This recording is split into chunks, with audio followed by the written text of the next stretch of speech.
Ils ont revêtu leurs habits d'intellectuels avec comme défi majeur dépolitiser et dépassionner le débat au Sénégal.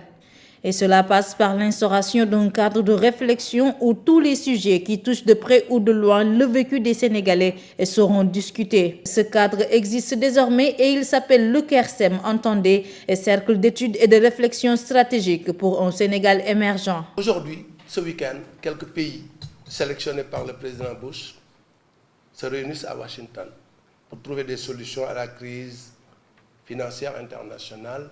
À part l'Afrique du Sud, nous n'avons pas été invités. Le défi, c'est de réfléchir et d'essayer de se dire pourquoi nous n'avons pas été invités. Alors que l'Afrique, aujourd'hui, représente 700 millions, 800 millions de personnes. Et dans le contexte mondial, ce sujet ne pouvait être plus approprié que la crise financière internationale. Celle-ci trouve son origine dans une autre crise, celle des prêts immobiliers aux États-Unis, même si ce n'est pas là la seule piste à explorer. Au début, comme tout bon gestionnaire, les promoteurs immobiliers et les institutions de crédit ont accordé des prêts, mais à des ménages qui étaient solvables, donc normal. Sauf qu'à un moment donné, le crédit étant là, il fallait l'utiliser. Tous les ménages solvables ayant été servis, et il fallait passer à l'étape supérieure et toucher les ménages qui étaient insolvables.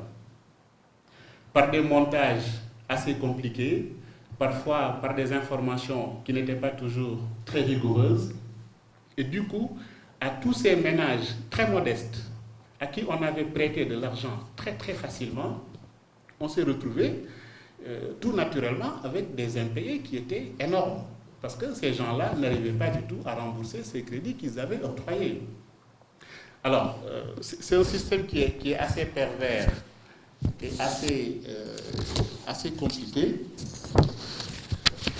On a vu, par exemple, des banques prêter de l'argent à des ménages sans demander aucun document. C'est ce qu'on a appelé les fameux crédits no-doc. Vous venez, vous vous présentez, on vous prête de l'argent. Crise financière, des mots qui donnent le vertige dans un continent africain dépendant de l'aide au développement. Mais le conférencier Ibrahima Ngom minimise l'impact sur les économies africaines. Mieux même, elle pourrait s'avérer salutaire pour l'Afrique. Le premier avantage, c'est qu'on n'était pas trop connecté au marché financier.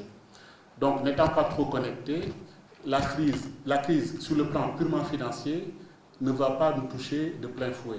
Ça, c'est le premier avantage.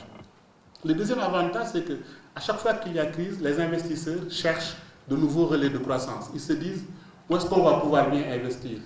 En Europe, on ne peut plus. Aux États-Unis, on ne peut plus. Qu'est-ce qui reste? On va essayer de voir en Afrique.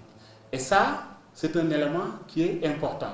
Il faut que le continent prenne conscience de ce fait-là et d'essayer de se préparer pour attirer ces investisseurs potentiels-là.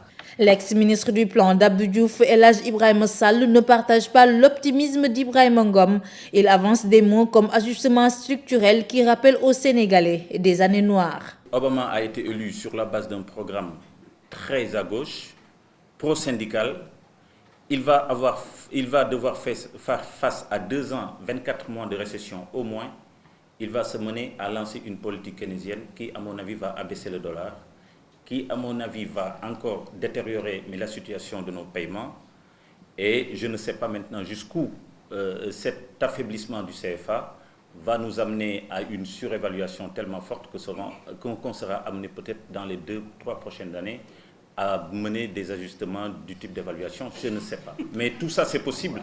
Et je pense qu'il faut regarder le comportement du dollar, il faut regarder la position de nos paiements extérieurs et il faut regarder la position politique des autorités de la Banque centrale européenne. Je vous remercie.